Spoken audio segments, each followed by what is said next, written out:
Menos, né? Estiver valendo, certo? Eu acho que o primeiro ponto, eu acho que a gente tem que deixar de lado qualquer pirotecnia cartolística, digamos assim, porque qualquer discurso do tipo jogar sozinho, isso é bobagem, isso não tem nada a ver. A questão que está sendo debatida, a questão que está sendo discutida na Justiça, ela é muito menor do que a competição em si e o regulamento das competições que dá ao Flamengo, como todos os demais times, o direito de jogar a Série A do Campeonato Brasileiro, que não é organizado por liga alguma, porque não existe liga. Existem dois entrepostos comerciais que negociam direitos de transmissão, mais nada. Uma liga, de verdade, seria a única, todos os clubes da Série A, né, participando e definindo, por exemplo, fair play financeiro, que não está na pauta, piso, qualidade do gramado natural, piso artificial, sim ou não. Calote, vai ter calote, vai ser permitido calote, né? Uma série de questões que perde pontos se não pagar, se atrasar salário, tudo isso, até embutido no fair play financeiro e outras questões que são, na minha visão, fundamentais para a criação de uma liga de verdade. Então não existe. Os dois grupos apenas negociam direitos de transmissão. Liga, Forte União e a Libra. Ok. A discussão se refere a uma questão menor, que são 30% do valor pago à Libra, que é uma das duas ligas, que aliás tem menos integrantes até em relação à outra, a LFU. Só para ilustrar em valores, a Libra toda movimenta 1 bilhão, um pouquinho. 1.300 mais ou menos. 1 bilhão e 300, isso representa mais ou menos 300 milhões. Exato. Esse valor que está sendo Exatamente. Discutido. Algo em torno disso, 300 e pouco, enfim, algo próximo disso. Então são 4 parcelas, a primeira foi paga, essa seria a segunda, tem a terceira, tem a quarta. O Flamengo questiona o quê? São 40% que são pagos em partes iguais, 30% pela colocação no campeonato, 30%, mais ou menos o modelo da Premier League lá de trás, é isso, com alguns ajustes para lá ou para cá, né? E 30% na aferição de audiência. Aí o Flamengo apresenta vários argumentos. Por exemplo, o Flamengo vai pouco na TV aberta. Por quê? Porque a detetora dos direitos que compra, ela empurra os jogos do Flamengo geralmente para o pay-per-view, para que o pay-per-view venda mais. Você pode reparar que são poucos jogos que o Flamengo faz no horário da TV aberta, um ou outro, menos do que outros clubes. Já acontece já há algumas temporadas. Mas o pay-per-view deixou de ser uma ferramenta de medição de audiência, ou seja, o cara compra o pay-per-view, coloca lá o time que ele torce e isso é utilizado como referência para fazer a distribuição de dinheiro. Não é mais. Então ele argumenta que isso deveria ser utilizado. Enfim, o Flamengo questiona a forma como é feita a distribuição desse 1/3 do dinheiro. A Libra alega que isso foi acordado. Aí o Flamengo fala, tá bom, onde está a minha assinatura? No caso do presidente então, Rodolfo Landim. Até o momento, a Libra não apresentou essa assinatura. Então o Flamengo entende que se não tem assinatura, não está valendo. E qualquer aprovação de modelo de distribuição dessa receita tem que, segundo o Estatuto da Libra, tem que ser por unanimidade. Se o Flamengo não votou, não tem unanimidade. O Volta Redonda também não concordou. Então, se não tem unanimidade, temos que conversar, chegar num acordo. O clube alega que tentou, já acho que 2 vezes, né? E não houve diálogo, não houve acordo. Então, criou-se um impasse e ele foi para a Justiça. A obrigação do presidente do Flamengo é defender os interesses do Flamengo. Como a obrigação da presidente do Palmeiras é defender o interesse do Palmeiras. É cada um por si, gente. Não existe o bem contra o mal, o malvadão e os bonzinhos, os anjinhos de cachinho dourado, o diabinho. Não tem nada disso. É todo mundo pensando em si. E a ideia de jogar sozinho poderia ser substituída pelo seguinte: Flamengo, você quer sair da Libra? A gente faz uma rescisão amigável aqui, você sai da Libra e vai cuidar da sua vida, cuida dos seus jogos. E aí você vai na Globo, que comprou os direitos, e fala, Globo, lá atrás já perdemos o Corinthians para a Liga Forte União, agora não temos mais o Flamengo. E aí você vê como fica. Simples assim. Isso seria muito mais razoável, na minha visão, do que essas farpas, essas notas, essas coisas todas, que acabam dando, na minha visão também, muita visibilidade para dirigente de futebol, quando acho que a discussão nem deveria envolvê-los assim com tamanhos holofotes, sabe? Seja qual for o dirigente, tá? Seja qual for o dirigente. Então, o que acontece é isso, é só mostrar lá o documento provando que assinou, se assinou, ou se não assinou. Se não assinou, acho que está no direito do clube de tentar brigar por aquilo que ele julga que é certo.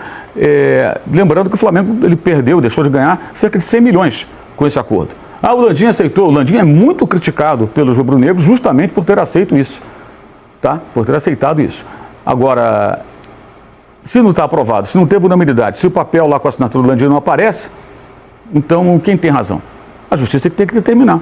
E se o pleito do Flamengo não fosse minimamente justificável, a Justiça não acataria. Da mesma forma que alguém pode conseguir caçar, liminar, e isso deve se arrastar por muito tempo, que tudo indica. Agora, essa versão do bem contra o mal, a vilanização, a demonização, pelo amor de Deus, né, gente? Menos, né? Menos. Isso está rolando direto, né? Muito bem. Queria ouvir o Danilo sobre isso, até sobre as palavras da Leila. Eu estou aqui na minha frente com o texto de hoje, ou de ontem, que o Rodrigo publicou, que está bastante detalhado, passo a passo, como foi, como não foi, tem os documentos lá, ele teve acesso à ação e tal. E em parte do texto, tá lá que na ideia, ou no pedido, ou na exigência do Flamengo, ele passaria a ganhar mais do que ele ganha hoje e também os outros clubes passariam a ganhar menos desse montante dos 300 milhões. Depende, na verdade. Tem até uma possibilidade de Palmeiras e São Paulo ganharem mais também junto com o Flamengo, não tão mais quanto, sim, mas tem a possibilidade de Palmeiras e São Paulo ganharem mais. Eu acho que, primeiro, essa questão da Leila ter falado, jogar sem o Flamengo e tal, e de ontem, como eu tinha dito, eu acho que é um movimento que naturalmente vai se esvaziar. Se fosse amanhã a assinatura do contrato, a gente poderia debater se isso acontece ou não, uma assinatura sem o Flamengo, mas como há um contrato em vigor até 2029, acho que realmente é mais uma questão política, assim como a gente não pode tirar da equação que o BAP também está fazendo movimentos por uma questão política para mostrar que o Landim estava errado e tal, assim como ele está refazendo o plano do estádio, tem muita questão política dentro do Flamengo também. Inicialmente tinha a versão de que o Flamengo não assinou nada, aí depois o Rodrigo Matos até trouxe, dizendo que a própria gestão BAP reconhece que houve uma assinatura, vou até ler o texto aqui, a gestão BAP reconhece que a assinatura de Landim no Estatuto da Libra que trata pela divisão da audiência, mas entende que o critério tem lacunas que o tornam inaplicável. E essas lacunas são a questão da unanimidade e tal, mas o próprio texto diz que a gestão BAP entende que há uma assinatura do Landim no Estatuto da Libra que trata por divisão de audiência. E aí hoje o Rodrigo traz mais detalhes desse processo, mostrando que há um debate sobre a unanimidade, como disse o Mauro, que o Volta Redonda também votou, e que os clubes, principalmente os clubes menores, os que mais precisam do dinheiro, estão questionando no momento o Flamengo inicialmente tinha tentado uma ação na Justiça, não conseguiu, e conseguiu uma liminar no Tribunal do Rio, que tem o histórico que a gente sabe na questão do Edinaldo e tudo mais, tem um histórico, digamos, polêmico recentemente. E aí o Flamengo conseguiu essa liminar 12 horas antes do pagamento e que acaba estrangulando um pouco dos clubes, especialmente os clubes que precisam mais de dinheiro, nem tanto o Palmeiras, mas o Santos, o Grêmio, o próprio São Paulo, que a gente sabe que estão os clubes que estão mais em dificuldade financeira.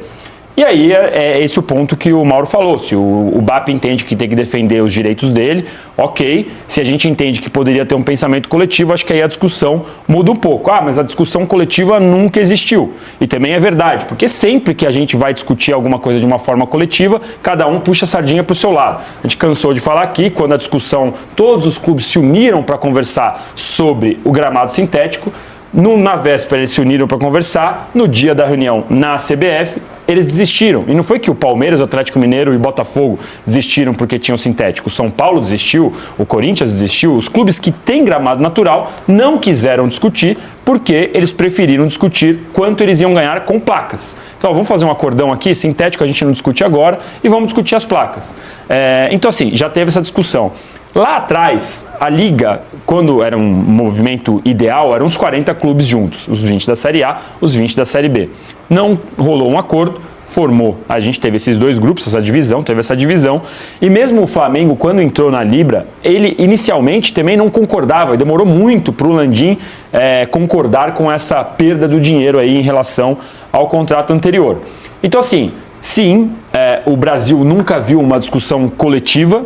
Historicamente, há sempre gente pulando do barco, gente traindo alguém e tal, mas neste momento a gente tem, por conta da ineficiência dos clubes, uma discussão de fair play sendo feita na CBF, há um projeto sendo tocado, com a ajuda inclusive do Grafietti e tal, então há um projeto de fair play sendo tocado sem a participação efetiva dos clubes, os clubes meio que estão sendo passageiros no navio, vendo ali o que a CBF está planejando e o que a CBF vai apresentar, e nessa questão da TV a gente estava vendo um modelo parecido de uma divisão em que o maior ganharia no máximo 3,5 vezes mais do que o que menos ganhava, que é parecido com o que a gente tem na Premier League, na Espanha e por aí vai.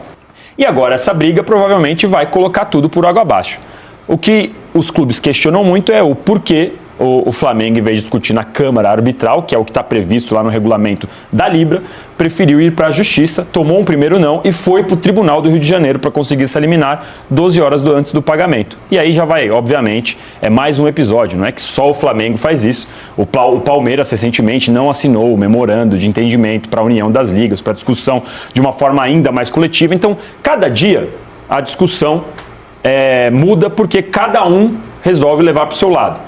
A gente tem dois caminhos, ou entender que é isso mesmo e que nunca vai mudar. A gente não vai discutir mais calendário, não vai mais discutir piso sintético, não vai mais discutir fair play financeiro, ou em algum momento entender que, alguém vai ter que reunir. Senão a gente vai continuar para sempre com essa discussão que a gente tem hoje. Casão, e sabe quem vai acabar reunindo, que é mais ou menos o que o Danilo passou aqui? É a entidade que a gente acha que não deveria resolver nada disso, que é a CBF. Ela que está vendo a questão do fair play financeiro, ela deve estar assistindo de camarote. Bom, deixa os caras se matar aí com esse negócio de Libra e de Liga, e eu fico aqui, daqui a pouco os caras vão recorrer a mim para eu ter que organizar esse negócio.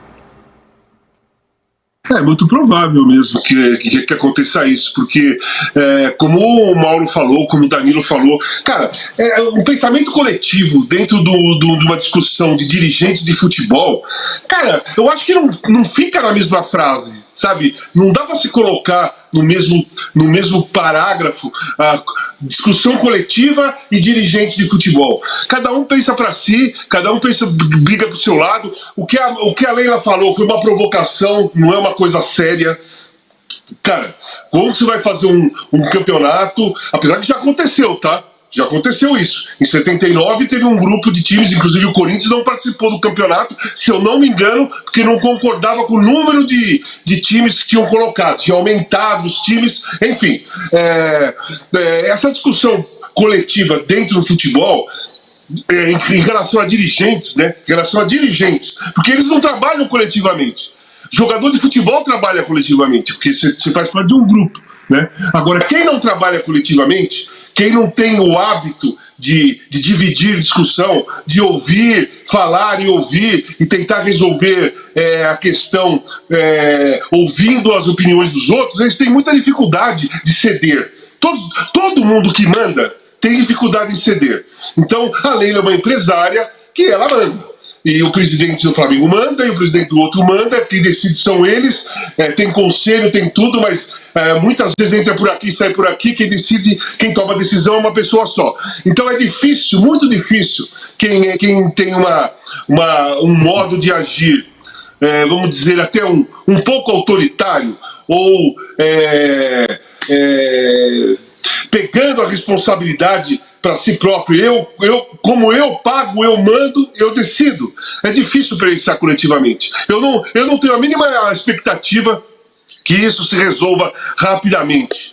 Rapidamente, o que eu estou falando é daqui 1 ano, daqui 2 anos. Eu acho que isso vai se arrastar por muito tempo. E vai acabar a CBF mesmo resolvendo, não. A CBF mesmo organizando, decidindo do jeito que ela quiser. Porque eu não vejo a mínima possibilidade, ou pouca possibilidade, de gente autoritária ceder um pro outro alguma coisa.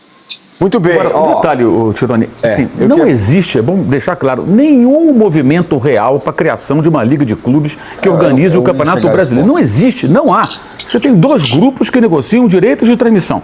Na Liga Forte União, inclusive, alguns clubes adiantaram lá um percentual por 50 anos. Antecipação de receita por 50 anos. Quer dizer, talvez os presidentes desses clubes, no momento que terminar esse prazo, nem tenham nascido. Se forem pessoas que até lá tenham 40 e poucos anos, os caras não nasceram ainda. Exato. Vai nascer daqui a algum tempo, vai lá daqui a 50 anos, aos 44, 45, 49, sabe?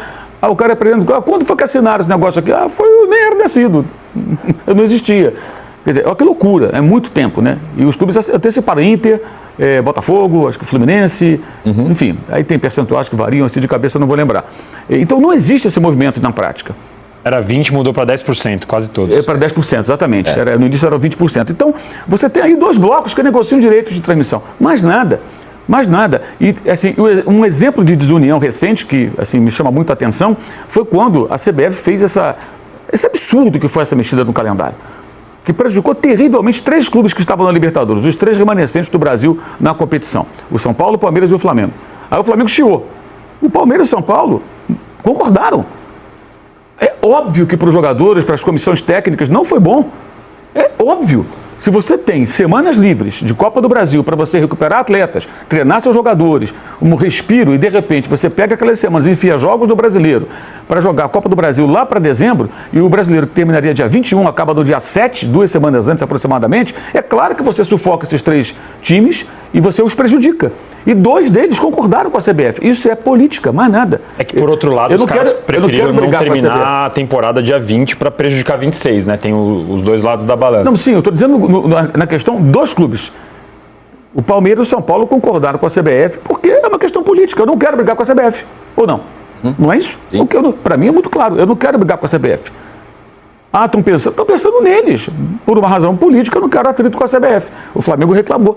A lógica seria os 3 falar para a CBF, que espera, mas rotular. E esse exemplo, como esse calendário que vai ser anunciado, pelo amor de Deus, gente, vamos parar com essa bobagem de os clubes assinam. Os clubes não assinam nada. A CBF faz o seu calendário, enfia a goela abaixo, toma e acabou. E faz, inclusive, mudanças com a competição em andamento, que foi o que aconteceu agora. No caso específico da Copa do Brasil, o Flamengo tratou a Copa do Brasil como uma competição secundária. Será que ele o faria se soubesse que seria ela decidida só em dezembro, após o Brasileiro e a Libertadores terem se encerrado? Não sei, talvez tratasse de outra forma. E o Palmeiras talvez também tratasse como secundária, não fosse o Corinthians o seu adversário na fase em que caiu da competição. É claro, por ser o Corinthians, o Palmeiras foi com tudo. Jogou com reserva no Brasileiro, mas se fosse um outro time, talvez não fizesse isso. Talvez também falasse, não, vou priorizar o Brasileiro. E não a Copa do Brasil. Ou seja, até as escolhas dos clubes, elas são feitas num cenário que se altera em função do interesse da CBF, que quis resolver o seu problema, que tinha ali esse problema no calendário, que se um brasileiro ganha a Libertadores, e a possibilidade ainda é bem grande, eu diria, né? São os 2 favoritos, né? A conquistar o título, ainda são, sem dúvida alguma, o Palmeiras e o Flamengo. Tem lá o Intercontinental, que está grudado no final do campeonato. Os caras vão ter quase que se teletransportar lá no Catar, né? Onde vai ser no Catar. Porque vai ser tudo muito em cima, como foi no passado com o Botafogo. Ele ganhou e logo depois já teve que viajar. Então, assim, não existe essa ideia, não, vamos clicar, não tem liga. Na realidade, o futebol brasileiro teve a grande oportunidade, o Casão ainda jogava, em 87, na Copa União. 5 anos antes da Premier League ser criada. E os caras não conseguiram fazer. E na época, por quê? A CBF chega e diz, eu não tenho condições nem financeiras de organizar o campeonato. Os clubes pegaram o peão na unha, organizaram. A Coca-Cola patrocinou, os clubes que não tinham patrocínio na camisa tinham do refrigerante, até pintaram a marca no grande círculo. Depois aí a FIFA, não pode, aí botaram na beira do gramado e tal. Ou seja, foi um negócio muito inovador, muito arrojado para a época. Gente, não havia nem a Premier League. O futebol inglês nessa época era jogado naqueles campos horrorosos de lama e tudo mais. Isso muda no começo dos anos 90. E o Brasil estava na vanguarda. E não houve naquele momento. Dificilmente vai acontecer. Dificilmente. Se pelo menos a Liga Forte União e a Libra fossem uma coisa só, nós teríamos pelo menos uma possibilidade. Não tem. Eles são, na verdade, 2 clubes. O Clube dos 13 agora existe com 2 nomes diferentes. E para que serviu o Clube dos 13 ao final desse processo todo? Ele começa com a Copa União. Depois ele vira o quê? Um entreposto comercial. Negocia direito de transmissão. Aí quando o Corinthians sai, ele implode em sequência o Clube dos 13. Quando ele saiu, foi negociar sozinho. Aí saíram os 4 cariocas juntos, começou a sair todo mundo, saiu dos paulistas, saiu todo mundo, ficaram o Grêmio, do então presidente Fábio Koff, que estava à frente do Clube dos 13, e o Calil, que era presidente do Atlético, ficaram os 2 com a chave do Clube dos 13, mas todo mundo abandonou a festa. E foi cada um negociar por si. Foi aí que o Corinthians e o Flamengo começaram a ganhar bem mais que os outros, quando descolaram. Onde eu quero chegar? Se quiserem que o Flamengo saia, talvez seja essa a estratégia do BAP. Talvez seja essa. Embora eu ache que pelo contrato assinado isso não vai acontecer, na linha do que disse o Danilo. Mas talvez seja isso que ele queira. Não sei, porque isso não está muito claro. O Flamengo alega que ele não quer sair da Libra. Mas talvez fosse mais interessante para ele fazer isso.